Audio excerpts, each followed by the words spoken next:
Оройн мэнд хүргүүлэгчтэй MBC News мэдээллийн хөтөлбөрийн лагуу гарагийн дугаар эхлэхэд бэлэн боллоо. Мэдээллийн товчхны хөл авч өснө. Өнөөдөр олон улсын эхлэлийн өдөр тохиож байна. Будамж төслийн хүрээнд хийгдсэн 5.2 км зам болон гэрлэн дохиог улсын комисс хүлээж авах байна. Өнөөдрийн байдлаар Увс аймагт малын зэв бүс хоригдол 14,000 гараад байна. Улаангомсон бургасны гожон 4-р сарын 1 хүртэл олгоно. Улаангомсон дэх Хяргас сумын уугуул иргэдийн зовлт боллоо. Багц зурагчийн гэрт аян эхэллээ. Эдгээр олон бусад мэдээллийн дэлгэрэнгээд анхаарлаа хандуулна. Эхний мэдээлэл хүргэе. Өнөөдөр олон улсын их хэлний өдөр тохиож байна. Альва улс орнд орчин тогтноход их хэл хамгийн чухал билээ. Гэтэл сүүлийн жилүүдэд монгол хэлээрээ чихний чимэг хийхэн багасч их хэлнийхээ үнэт чанарыг алдагдуулсаар байна. Өнөөдөр олон улсын их хэлний өдөр тохиож байна. Их хэл соёлын олон янз байдал болон олон хэлний талаарх ойлголт мэдлэгийг дэвшлүүлэх зорилгоор 1999 онд Нэгдсэн үндэсний байгууллагын боловсрол соёл шинжилх ухааны байгууллага жил бүрийн 2 дугаар сарын 21-ийг олон улсын их хэлний өдөр болгон зарлаж 2000 оноос аль биесээр тэмдэглэж эхэлжээ. Энэ өдрийг тэмдэглэх болсон түүхээс сонирхол бол 1952 оны энэ өдөр Бангладешийн Даакагийн их сургуулийн оюутнууд өөрсдийн их хэлээ зүүн Пакистаны аль биесны хоёр хэлний нэг болгохоор одоогийн Бангладешийн нийслэл Даакотын дээд шүүхийн оролцож жагсаал хийх үеэр цагдаа нар гал нээж 5 хүнийг буудаг хөнөөжээ. Их хэл аварч хамгаалахын төлөө тэмцэж байгаа дамаалтсан эдгээр хүний дурсгалыг хүндэтгэх нь энэ өдрийг Бангладешчууд их хэлний өдөр болгон тэмдэглэдэг болжээ. Хэл бол биет болон биет бүс өвөө хадгалан үлдэж хөгжүүлэх хамгийн хүчрхэг хэрэгсэл юм. Тэгвэл их хэлний өдрийг монголчууд 5 дугаар сарын эхний 14 хоног тэмдэглэдэг уламжлалт тогтоод баггүй хугацаа өнгөрч байна. Энэхүү улс болон орон нутагт их хэлийг хамгаалах хөгжүүлэх чиглэлээр олон төрлийн ажил явуулсаар байгаа бөгөөд Увс аймагт Монгол бичгийн дэд хөтөлбөр батлагдлаа. Хөтөлбөрийн хүрээнд байгууллагын албан агчид болоод иргэд чамгүй мэдлэгийг авч байна. За энэ өдрийг ЮНЕСКО-гоос олон улсын их хэлний баярын өдөр болгон тунхагласан байдаг. За Монгол улс болохоор 5 сарын эхний 7 хоногийг үндэсний бичиг үсгийн баярын өдөр болгож тэмдэглэхээр ерөнхийлөгчийн зарилгыг гаргасан. Тэгээд монгол хэлний багшийн зүгээс боловсрол соёлын урлагийн газрын зүгээс үндэсний бичиг үсгийн баярыг тохиолдуулаад энэ олон улсын их хэлний өдрөөр үндэсний бичиг үсгийн баяраа тэмдэглэж өнгөрүүлэх өдөрдөмж ажлын чиглэлийг гаргаж сургуулиуд хөргүүлдэг байгаа. За энэ олон улсын их хэлний өдөр болоод монголчуудын үндэсний бичиг үсэг, үндэсний бичиг гэж одоо хуулиар нэрлэж байгаа монгол бичгийг хэрэглэх, одоо хэрэглэж байгаа хэрэгэл үсгээрээ алдаагүй зөв найруулгатай бичиж хэрэгдэж хэвших талаар аймгийн монгол хэл бичиг гэсэн хөтөлбөрийг хэрэгжүүлээд ажиллаж байгаа. За энэ дээр монгол хэлний багш нар нэлээд их хүч чармаатай гаргаж ажиллаж байна. Энээс гадна төр алба хашиж байгаа хүмүүс бас нэлээд хичээл зүтгэл гаргах ёстой гэж бидний зүгээс үзэж байгаа. Тэгээд өнөөдөр бид нар бас энэ цахим ертөнцид их хэлээр эрхэмлдэг хүмүүс мэдээлэлээ солилцож байна. Тэгэхээр энэ еврей үндэст нь еврей хэл мөхсөн, еврей хэлийг сэргээсэн талаар тэгээд бенгал хэлийг кириллих талаар үндэснийхээ хэл байлгах тал дээр тэмцсэн залуухан хүн амь насаа алдсан гэдэг талаар нэлээд их энэ яг улс үндэсний хэл мөхсөн холбоотой улсын үндэстэн мөхсөн талаарх мэдээллүүдийг маш ихээр солилцож байна. Монгол хэл бол өөр бусад хэл рүү хөрвүүлэхэд утгыг нь бүрэн төгс илэрхийлж барамгүйг гайхамшигтай хэлгэдэг. Мөн улс гүрний тусгаар тогтнолын хамгийн том баталгаа бол тухайн орны их хэл байдаг. Их хэлээ алдснаар бусад орны иргэшээлд орж үндэстэн даяараа мөхсөн гашуун түүх цөөнгөө бий. Гэтэл сүүлийн жилүүдэд монгол хэлээрээ чихний чимэг хийхэн багасч хэлнийхээ үнэт чанарыг нь алдагдуулж байгаа нь харамсалтай. Цахим сүлжээг өргөн хэрэглэдэг болсон өнөө үед хөмбөр зөв бүрөөг нь үлтунгаан өөрийн хүсэл сонголтоороо альва үгийг бичдэг болсон нь их хэлийг алдагдуулах баялаг үеийг устгах гээд хүрээд байгаа. Одоо энэ Facebook орчинд ер нь 8 настай болчаасаа эхлээд бүгд л Facebook орчинд нэлээд их мэдээллийг авдаг, нэлээд их цаг хугацааг тэрэнд зарцуулдаг ийм болчих. Тэгэхээр энэ орчинд ядаж хэлний хэрэглээгээ зөв хэрэглэх Монгол одоо яг хэрэглэж байгаа кирилл үсгээр алдаагүй зөв бүрэн гүйцэд үг өгүүлбэрээр харилцах хэрэгтэй гэдгийг одоо залуучуудад энэ орчинд байгаа мэдээлэл солилцдог бүх хүмүүст хандаж хэлмээр байна. Үндэсний дархлаа мал хэл гурав гэж зүүн дунд орж гоо маань хэлсэн байдаг. Тэгээ ер нь хэлгүүгээр хүн оршин тогтно нь эхээс төрсэн хүүхдэд ч гэсэн мэдлэгтэй өөлж аваа гаргаж мэдлдэг гэдэг талаас хэл бол үнэхээр Монгол хүн орчин тогтнох, ер нь л аливаа улс үндэстэн орчин тогтнох баталгаа болсон байдаг. Хэл бол улс үндэстний соёлын салшгүй хэсэг, хүн ардын оюун санааны дархлаа тэдний мөн чанар орчхой юм а. Сүүлийн жилүүдэд их хэлний яруу байдал алдагдаж хитгэн үгэн дотор эргэлдэх болсонд ахмадууд эвгэн гашуудж байгаа нуусангүй. Үүнд сошиалд орчин маш их нөлөөлж байгаа дурдаад зөвхөн их хэл мөхөж байгаас гадна амьд харилцаач устд нь үгүй болж байгааг сэтгэл зовн нь ярьж байна. Одоогийн залуучууд нөгөө нэг гар утасны мессенжерийг дутуу бичдгээс болоод дутуу тэрийг товчилж бичдэг. Тэгтээ бас буруу бичдэг. Тэрнээс нь болоод одоо их хэлний дээр юу болдог алдагдчихж байгаа. Түүнээс нь болоод одоо бага насны хүүхдүүд бас яг тиймэрхүү байдлаар тэг буруу хэлж идэг, буруу ярьж идэг харагддаг. Би тэрийг анхаармаар юм гэж боддог. Цэжиж хичээлэн бид нар чинь үлгэр ярина, аав ээжүүд үлгэр ярина.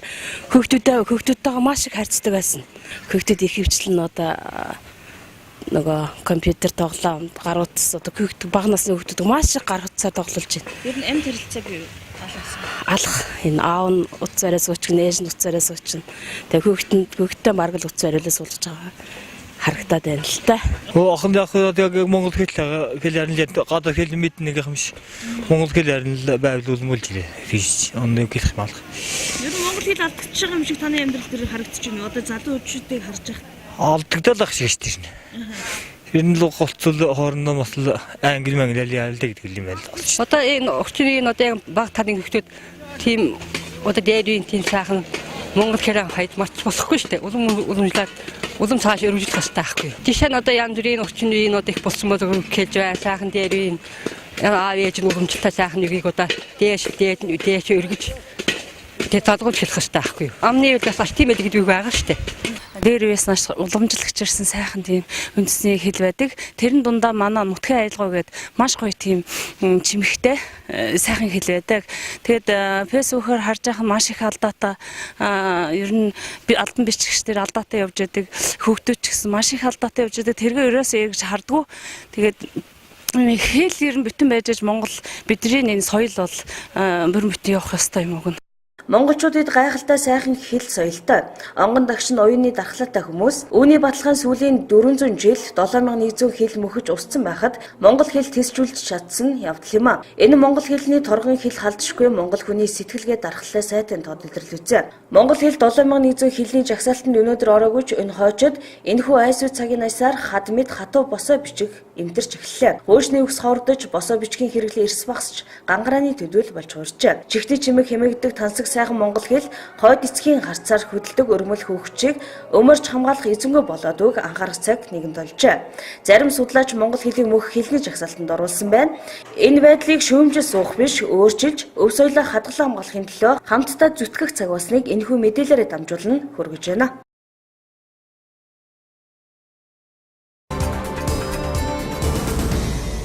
Дараагийн мэдээ. Хүйдний үйлрэл эхлэнгүүт улаан сумын доторх зарим замын уулзрын гэрлэн нөхөн ажиллахгүй болсон. Энэ талаар холбогдох байгууллагуудаас тодруулахад өнөөдрийн байдлаар хариуцах эзэн алга. Бүдэрснээс хойш бол Тобу төвийн өмнөх одоо замын уулзрын гэрлэн дохиол ажилласангүй. За энэ талаар бид өхнөөс 11-р сард бас мэдээлэл хийж хүргэж байсан. За энэ талаар яг холбогдох байгууллагуудаас бас тодруулсан. За хөрөнгө оруулалт хөгжлийн бодлогын хилцс болон за хотогчд үйлчлэгээний газар энэ талаар бол мэдээлэл өгөхдөө за энэ бол гудамж төслийн хүрээнд хийгдээд зам хийгдсэн. За энэ төслийн хүрээнд тавигдсан гэрлэн дохио юм аа. За энэ гэрлэн дохиог одоо захиалагч байхгүй. За улсын комисс хүлээж авах учраас ямар нэгэн хариуцж байгаа байгууллага байхгүй. За гэрлэн дохионы хувьд бол хотогчд үйлчлэгээний газар нэг тухайн байгууллагын яг мэрэгчлэнүүд хотогчд үйлчлэгээний газрын цахилгаачинд хүлээлгээд өгөө явсан гэсний мэдээлэл өгч байсан. Гэвч одоо өнөөдөр бол 2 дугаар сарын 20 гараад ингэ явж байна. За өнөөдөр бол энэ гэрлэн дохио ажиллахгүй хэвээр байна. Гэрлэн дохионы хувьд бол бас энэ байгууллага бол хүлээлгэж өгөөгүй. Зам гудамж төслөр хийгдсэн ажил. Гудамж төслөр хийгдсэн бүхэл ажил бүгдээрээ хүлээж аваагүй байгаа шүү дээ.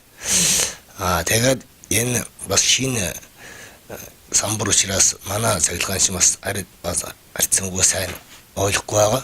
Цаашдаа бид тухайн компанитай холбогдож кино сургах юм уу? Тиймэрхүү арга хэмжээг бол удаадараа тестний дагуу тохирч одоо кино сургах гэж болж байгаа. Тэр 11 сард бол яг сурвалжлага үйлдэл явж байхад бол яг тухайн компанид одоо алтан мөч хүргэлсэн гэсэн юм чигтээсэн танай байгууллагаас л тэгэхээр одоо тэр алтан мөчийн хариу нэрсэн үү? Ер нь мэрэгчлэн нэрж ирнэ ажилласан уу? Хариу ирээгүй. Яг хоо та нар бол клиент сургууль авч болно. Энэ ийм чиглэлийн сургуульд бол эргүүлж явагч байгаа гэсэн тийм өчир бүтээлэг хариу ирсэн. Аймгийн удирдлагуудад энэ тал дээр хандсан. Аймгийн удирдлага, сумын удирдлага манайхан бүгдээрээ энэ талаар нэг зөвшөлтөнтэй байгаа. Энэ маш яралтай ардан гарах, энэ ажлыг нэг тийшээ болгох, хүлээж авах, хүлээлцүүлэх арга хэмжээнүүд, эхний арга хэмжээнүүд бараг яваад эхэлсэн байна. Аймгийнх нь сайн мэдж байгаа. Тэгээ бид нар бол харилцсан биеийнхээ үйлдэл холбоотой ажиллаж байгаад энэ зундаа багт ажлын ажлыг тийшээ болгоно. Одоо яг эзэн болгогч нас яг тэр компани дээр л очихсан байна. Тэгээд яаж арга хэмжээ авахыг бол аймгийн удирдлага ерөнхийдөө ард нь нэлээд хөсөлж байгаа. Увс аймгийн хувьд бол 8.3 км автозам тавигдсан. За энэ дагуу гэрэлтүүлэг болон гэрлэн дохионууд тавигдсан. 3.2 км зам буюу одоо худалдааны гудамж захаас одоо 3 дугаар жилийн аюулгүй тойрог хүртэл энийг бол яг улсын төсвөөс захиалаад за тухайн одоо мөнгийг нь улсын төсвөөс гаргаад өгчихсэн байгаа. За бусад одоо 5.2 км замыг бол захиалагч байхгүй. За тухайн одоо шинжлэх шимпан компани өөрийн хөрөнгөөр гүйцэтгэх хайсан Улаангомс суманд эзэнгүй одоо 5.2 км зам байна. Энийг одоо хүлээж авах нь ч тодорхойгүй. Шинжлэх шимпан компани одоо улсын төсвөөс одоо энд хийсэн зардлынхаа мөнгийг одоо хүртэл авч чадахгүй явж байна. За тэгэхээр бас тобуу төвийн араараас гудамж төслийн хүрээнд зам тавигдсан байгаа. Энэ гэрэлтүүлэг ерөөсөө одоо энэ байгууламж баригдсанаас хойш нэг ч ассангүй гэдээ иргэдээс гомдол ирээд байна л да. Хүлээж авсан уу улсын комисс? Энэ одоо ямар өчтэй одоо хүртэл яагаад асахгүй вэ? За энэ замын хувьд болохоор та бүхэн бас өмнө телевизээр аймгийн хурал дээр сонсч ирсэн. Захиалагчгүй ямар нэгэн гэрээгүй хийгдсэн гудамж төслийн хүрээнд гэж яриад байгаа 5.2 км зам үргэлжилсэн байгаа. Тавуудын араар дэше 2 дөрцөл өрдөр явсан зам яг 5.2-т хамрагдаж байгаа. Энэ замын аж утгын явган гүний зам гэрэлтүүлэг ногоон байгууламж нь бүгд улсын юмс алуусаар хүлээж авч төр хүлээж аваагүй объектууд болж байгаа гэсэн үг л дээ. Тухайн үед гудамжлал баригдсан 3.2 км зам үргэлжил болгоод 5.2 км замыг нь шинжлэх шимпан компани гүйцэтгэсэн. Туслан гүйцэтгэгч нар нь гэрэлтүүлэг явган зам ногоон байгууламжийг гүйцэтгэсэн. Тухайн 5.2 км ажлыг гүйцэтгэхдээ төртөө ямар нэгэн гэрээ байгуулаагүй, ямар нэгэн санхүүжилтийн талаар шийдвэр гараагүй, захиалагч байхгүй юм ажил. Тэгэхээр засгийн газрын төвшөнд бүр өмнө одоо татан бүгдсэн гудамж төслийн хүрээнд хамаг асуудал нь явж байж энэ асуудлын шийдвэр гарах байх. Одоогийн байдлаар яг эцсийн шийд гараагүй учраас төр орон нутгийн өөрөө мэдж хүлээж авах боломжтой болсон ийм зам байгаа. Тэгэхээр гудамж төслийн хүрээнд яг хэдэн төгрөг одоо улсаас шинжлэх шимпан компани төлөгдсөн бэ? Одоогийн байдлаар бол улсын төсөвд одоо 27 тэрбум төгрөг суудсан гэдэг яг уртлын өмнөх засаг дарга цэнцээр ярьжсэн л да.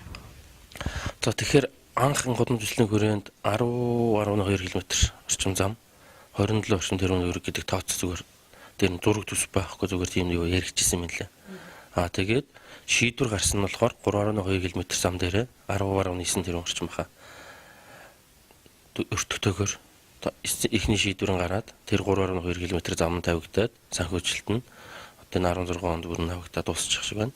За үлдсэн 5.2-ийн хувьд нь хэн хаанаас хэдэн төгрөгөөр санхүүжүүлэх нь тодорхойгүй гүйцэтгэлийн явцдаа зурагдсан тийм л ажил болцсон байгаа юм л да. За тэгэхээр мэрэгчлэнүүдээс бол ийм тайлбарыг хийсээр байгаа юм. Тэгэхээр яг одоо манай Улаангомс суманд одоо өч төшнөөр одоо тэр бумаар баригдсан зам өнөөдөр одоо эзэнгүй.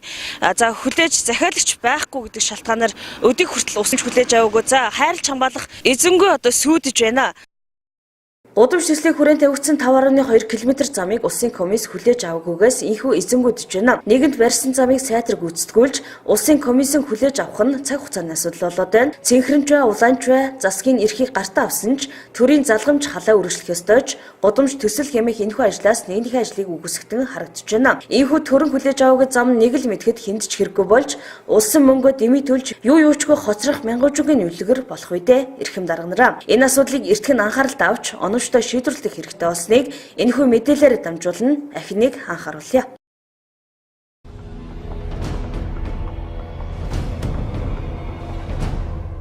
Гадаад харилцааны сайд Цогтбаатарын Япон улсад хийх албан ёсны айлчлал өнөөдөр эхэллээ. Түүний Япон улсад хийх айлчлалын зорилго нь манай улсын 3 дахь хөрш Япон улстай стратегийн түншлэлийг гүнзгийрүүлэн хөгжүүлэх хүрээнд улс төрийн харилцааг улам бэхжүүлж, хоёр талын хамтын ажиллагааг нэг ялангуяа эдийн засгийн салбарт эрчимжүүлэн тэлж, Монгол-Японы стратегийн түншлэлийн дунд хугацааны хөтөлбөр болон эдийн засгийн түншлэлийн хэлэлцээрийн хэрэгжилтийг хангах юм а. Ажлын хүрээнд гадаад харилцааны сайд Цогтбаатар, Япон улсын гадаад хэргийн сайд Каната албан ёсны хэлэлцээ хийж, Монгол-Японы харилцааны талаар болон олон улс бүснүүдийн харилцан сонирхсан асуудлаар санал солилцсон. Мөн Япон улсын парламент дэх Япон-Монголын найрамдлын бүлгийн зарим удирдлага гишүүд, эдийн засгийн худалдаа, аж үйлдвэрийн сайд, эрүүл мэнд, хөдөлмөр, нийгмийн маллын сайд болон Японы олон улсын хамтын ажиллагааны байгууллага JICA, Японы олон улсын хамтын ажиллагааны банк, Японы худалдаа аж үйлдвэрийн танхим, Японы гадаад худалдааг дэмжих байгууллагын өдрөглүүдтэй тус уулзнаа. Түүнчлэн Монгол-Японы бизнес уулзалтад оролцож, Японы хөрөнгө оруулагчдад хандаж үг хэлэх юм байна. Албан ёсны айлчлал энэ сарын 25 хүртэл үргэлжилнэ.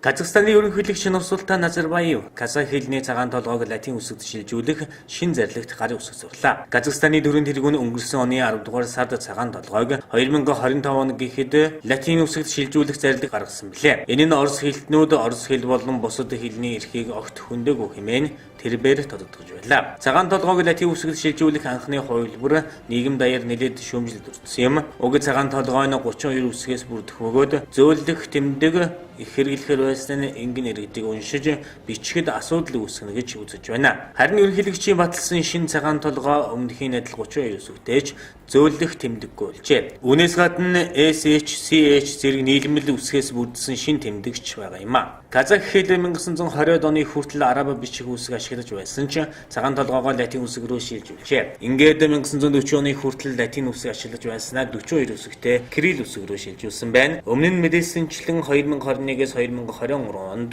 баримт бичгийг латин бичгээр олгохоор төлөвлөсөн байна. Харин 2024-өөс 2025 онд орон нутгийн засаг захиргаа төрийн хэвлэл мэдээлэл сонин номыг латин үсэг рүү шилжүүлэхээр тохиролцжээ.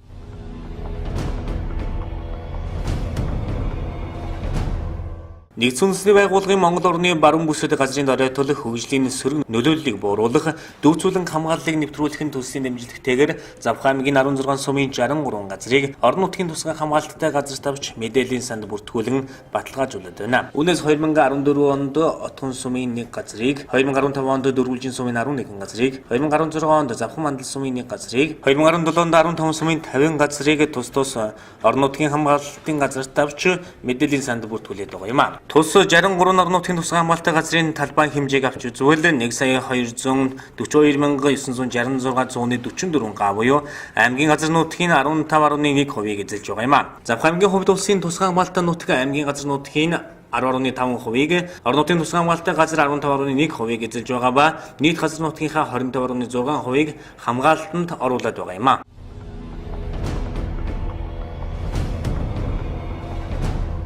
Эдийн засгийн хамтын ажиллагаа хөгжлийн байгууллагаас иргэдийн эхэн боловсролын түвшин хамгийн өндөр 10 улсын жагсаалтыг гаргажээ. Жагсаалтанд насанд хүрсэн буюу 25-аас 64 насны хүмүүс дотор 2 жил 4 жилийн дээд боловсролтой эсвэл мэргэжлийн ямар нэгэн хөтөлбөрт хамрагдсан хүмүүсийн хувийг гаргаж хамгийн өндрийг нь жагсаасан байна. Жагсаалтыг Канада улс тэргүүлсэн байна. Түүний дараа Япон орж 3 дугаар байрт Израиль багтжээ. Харин 4 дугаар байрыг өмнө Солонгос эзэлсэн бол Европын хамгийн боловсролтой орноор Их Британд одорч 5 дугаарт орсон байна. Тэгвэл 6 дугаар байрыг Америк нэгдсэн улс, Австрали хуваан авсан бол тэдгээрийн дараа Финлянд, Норвеги, Люксембург багтжээ.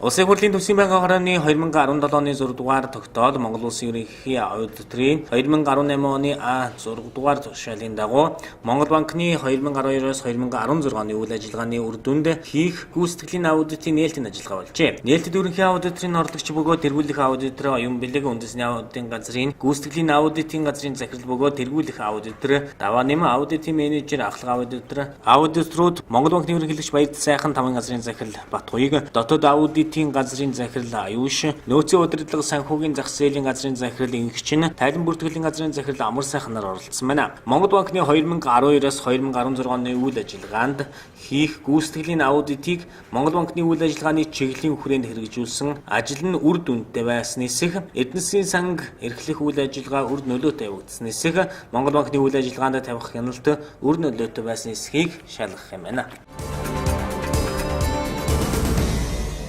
Дараагийн мэдээ. Увс аймгийн 10 сум цагаан зүттэй байгаа юм а.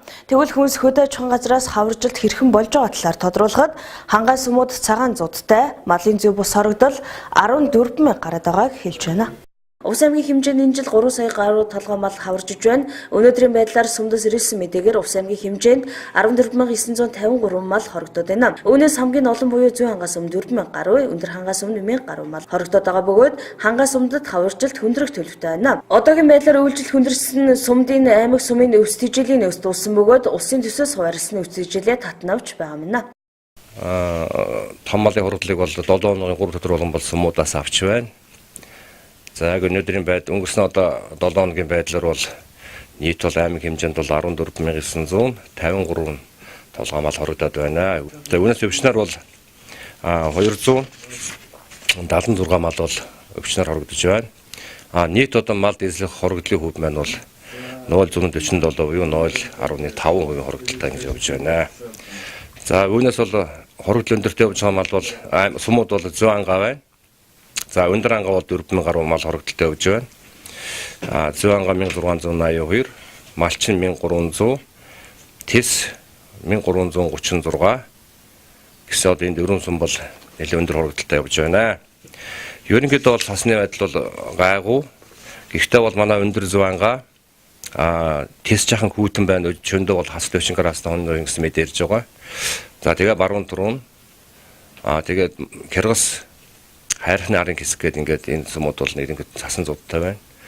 За уржигдэр бол тодорхой хэмжээний уржигдэр шинэ 1-2 нэвэд бол бас баг хэмжээний цас орлоо гэсэн сумуудаас мэдээ ирж байгаа.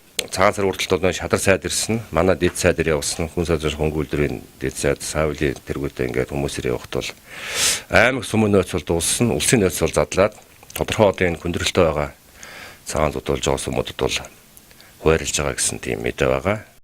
Хаваржилт хүндэрсэн сумуудад улсын нөөцөөс өвчлөжлийг цаг тухай бүрдэнд харааж байгаа хэлж байна. Мөн хүйтний улмаас ямаа олноор хэл хаяж төлийн хорогдол гарч болзошгүй байгааг хэлж байна. Дараагийн мэдээлэл хүргэе. Улаан сумын иргэдийн төлөөлөгчдийн хурлын 2017 оны 12 дугаар сарын 5-ны өдрийн хуралдаанаар энэ жил олгогдох бургасны лимитийг баталжээ. Энэ жил хэрэгцээний 160 м3, хэрэглээний 250 м3 бургасны гоож нь олгогдох юм байна.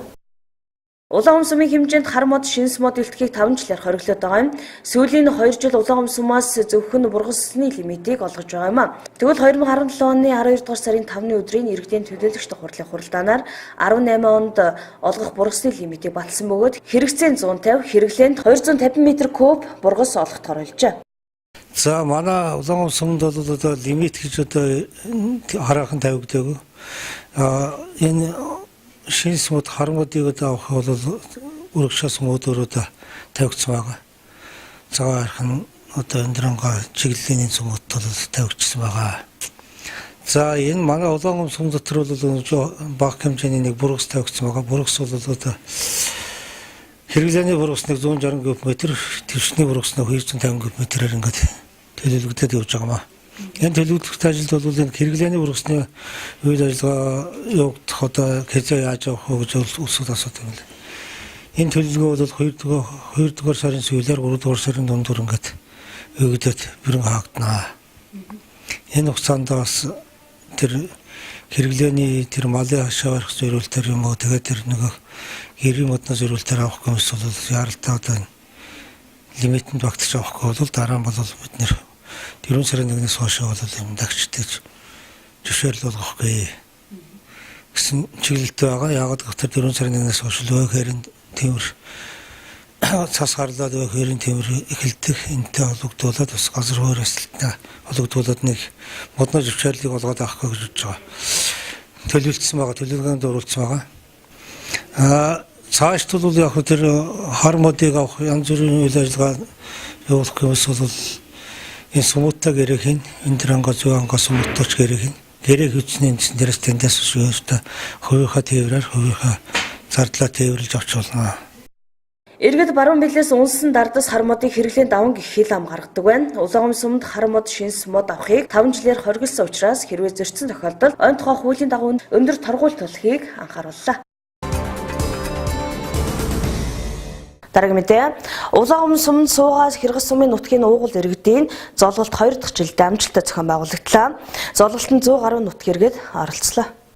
Киргиз сумын Улаангом дэх нутгийн зөвлөлөөс Улаангом хотод амьдрал суугаа киргизчүүдийн нэгдсэн золголт арга хэмжээг 2 дахь жилдээ зохион байгууллаа. Тус арга хэмжээнд 100 гаруй иргэд оролцсон бөгөөд Киргиз сумын засаг дарга, хурлын дарга ирж иргэдтэй хүндэтгэл үзүүллээ. Тус сумын хувьд өнгөрсөн жил маш амжилт хөтөл аримтай байж, соёлын төвийн 80 жилийн ногоо нийжгэр зохион байгуулж, алдарт бийж эхэлж, ардын тэргүүний авьяастан баяны нэрмжилт болгож чадлаа. Мөн Бөмбөг хоньны баяр 2017 малчтын баярыг анхудаа хийсэн нь киргизчүүд болоод малчин зооноолын сэтгэл тэнэлгсэн үйл явдал болсон. Нутгийн зөвлөлийн золголт бол 2 жилдээ зохион байгуулж байна.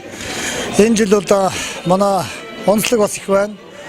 Манай нутгаас төрөн гарсан алдартангууд олон гаруунаар нэмэгдэж алдартан говьяатан эрдэмтэн мэрэгдийн өлгийн нутгийн түүхийн бахархлын уудсыг бас зузаарсан сайхан жил болж өнгөрлөө. Манай 70, 80, 90 настай насыг зооглож байгаа өндөр настангууд бас олон гаруунаар бас насныхаа буян гიშг хийсэн сайхан өндөр налсан сим сайхан жил болж байна. Сумын хувьд бол 5 шум болон 5 төрөл дээр өсөж 194,584 толгой малтаа боллоо. Аймгийн аваргууд, сумын аваргууд төрөн гарсан бас тийм түүхэн өсөлттэй жилүүд болж байна. Тэгээд мөн одоо Бөмбөг хоньныхаа бас баярыг Бөмбөг хонь 2017 малчтын баяр гэж ангахтагчудаа сум аймагтаа ангахтагч одоо баяраа тэмдэглэлээ. Монгол улсын одоо ардын тэргүүний авьяастан ардын бийч эхэлж баяны нэрмжт одоо соёлын төв маань баяны нэрмжт боллоо. Түүгээрээ бас баяны нэрмжт болсоор бол соёлын төвдөө нэлээд том хөрөнгө оруулалтуудыг бас хийж чадлаа. Жил болгоны одоо золголт энэ арга хэмжээг Киргиз сумын Улаангом дэх нутгийн зөвлөлөөс одоо хийж ерөнхийдөө хэвшээд байна. За энэ жил бол 2 дахь удаага зохион байгуулж байгаа. За Улаангомд бол манай Киргиз сумын нийтдээ нэг 250 гаруй өрх одоо яг алын усны одоо судалгаан дээр байдаг. Бараг 800-аад хүн одоо Улаангомд оршин сууж байгаа. Тэгээд ер нь Улаангомд суугаа хүмүүс маань цуглаж сум орон нутгийнхаа хөгжил дэвшилт одоо уруулах хувь нэмрийнхаа талаар ярилцаж за нэгнийхээ одоо мэндийг мэдж ингэж уулздаг золголтын арга хэмжээг одоо сайхан болж байна. Ингээд яг 2 дахь удаага зохион байгуулад ингээд ирээд хэвчлээ. За нодон жилийн хувьд бол 200-аад хүн ирсэн. За энэ жил бол бас нэг 100 гаруй хүн ирсэн байна. Тэгтээ ерөнхийдөө бас нэлээд ахмад настай ийм хүмүүс нь голцоо энэхүү золголтод ирсэн байна. Энэхүү золголт арга хэмжээнд Улаангомд амьдарч байгаа Киргиз сумын уугуул бүхэл иргэд оролцож нутаг усныхантайгаа мэдэлцлээ. Тус арга хэмжээнд хүрэлцэн ирсэн иргэдийн сэтгэлээс хаваалцлаа. Киргиз сумын нутгийн зөвлөл жил болгоно өндөр насны ахмадуудаа сар шинийн баярыг тохиолдуулан хүлээж уулздаг уламжлалтай билээ. Энэ жил тэр уулзалтаа хийж байгаад бид нар баяртай байна. Ингээд киргизчуудаа нутгийн зэн олондоо 17 дахь жарны шорон нохоо жилийн сар шинийн мэндийг хүргэж эрүүлийн гад жаргал сайн сайхны бэхнийг гэсэн яриа. Манай Киргиз сумын нутгийн зөвлөлөөс зохион байгуулж Киргиз сумд энд амьдарч байгаа Киргиз сумын хөдөлмөрчтэй ингэж уулзаж энэ сайхан арга хэмжээ явуулж чаддаг сэтгэл их өндөр их баяртай байна. Тэгээд зарим уулзаагүй хүмүүстэйгээ уулзаж бас мэндусаа уулзаж их сэтгэл их сайхан байна. Нутгийн манай Киргиз сумын нутгийн зөвлөлөөс ирж бас энэ зохион байгуулж мэдчилгээ явуулж ингэж яагаад бид их баярлж байна. Өнөөдөр шинийн 5-нд Улаангомд амьдарч байгаа Киргизийн одоо уугуул нутгийн одоо ард иргэд одоо цагаан сарынхаа золголт хийж байна. Ингээд энэ Улаангомд амьдарч байгаа киргизчуудтай болон төрлөх нутагтаа ажил хөдөлмөр хийгээд амьдарч байгаа одоо хэрэгсчүүдтэй эрүүл энх хамгийн сайн сайхан бүхнийг хүсэн өрөөё. Ийхүү хэрэгс сумынхны нэгдсэн золголт арга хэмжээ 2 дахь жилд амжилттай зохион байгуулагдлаа. Нийт хэрэгсчүүдтэй сар шинийн халуун мэндийг хүргэж, эрүүл энх байхыг нийт үзэгчдийн өмнөөс хүсэн өрөөё. Дараагийн мэдээ. Увс аймгийн боловсрол соёл урлагийн газраас ерөнхий боловсролын 30 сургууль 33 цэцэрлэгийн дунд багш сурагчийн гэрт аяныг 2 хоногийн хугацаатай зохион байгуулж байна. Энэхүү аяны хүрээнд багш нар сурагчдынхаа гэрээр явж эцэг эхчүүдэд мэдээлэл өгч хөгжсөд нь тулгамдж буй асуудлын талаар ярилцах юм байна. Увс аймгийн боловсрол соёл урлагийн газраас ерөнхий боловсролын 30 сургууль 33 цэцэрлэгийн дунд 2 дугаар сарын 21-ээс 23-ны хооронд хүүхэд багчуудыг итгэл үнэмшилтэй бие даан ажиллах амьдрах чадвартай, бусдад туслах сэтгэлтэй, өөрийн үзэл бодолтой, нийгмийн хариуцлагатай иргэн болгон төлөвшүүлэхэд сургууль багш эцэгийг харилцан мэдээлэлтэй болж илүү өргөн хүрээтэй хамтран ажиллах зорилгоор багш сурагчийн гэрт аяныг 2 дахь жилдээ зохион байгуулж байна. Аяны хүрээнд боловсрол соёл урлагийн газраас зохион байгуулсан ажлын үр дүн, сургууль цэцэрлэгээс зохиосон ажлын үр дүн, тухайн суралцагчийн сурлага төлөвшөлтийн талаарх их замжилтын мэдээлэл, эцэг эхэд өгөх сургууль хүмүүжил гаргах зүйн зөвлөмж, эцэг эхийн санал хүсэлт, сонгон дугуйлангийн хуваар, 12 дугаар ангийн сурагчдын эцэг эхэд эслийн ерөнхий шалгалтанд бэлтгэж байгаа өнөөгийн байдал цаашид анхаарах зүйлийн талаар болон бусад тухайн суралцагчийн хичээл сонголт авсан сорилтуудын үр дүн мэдээг танилцуулах юм байна. За тэгэхээр жил болгон уламжил болгон зохион байгуулагдж байгаа багш сурагчийн гэрт аян 2 дугаар сарын 21-ээс 23-ны өдрүүдэд Увс аймгийн нийт одоо 30 сургууль 33 цэцэрлэгийн хэмжээнд зохион байгуулагдж байгаа. За тэгэхээр аяны маань гол зорилго нь ер нь одоо бас сургууль эцэг эх багшийн хоорондын харилцаа холбоог одоо сайжруулах, сурагчдын талаар бодиттой мэдээллийг багш одоо эцэг эхчүүдэд хүргүүлэх, тухайн сургууль дээр зохион байгуулагдж байгаа одоо дугуйлан секц, уралдаан тэмцээн, үйл ажиллагааны талаар эцэг эхчүүдэд бодиттой мэдээлэл өгөх зорилготой ийм ажил байгаа.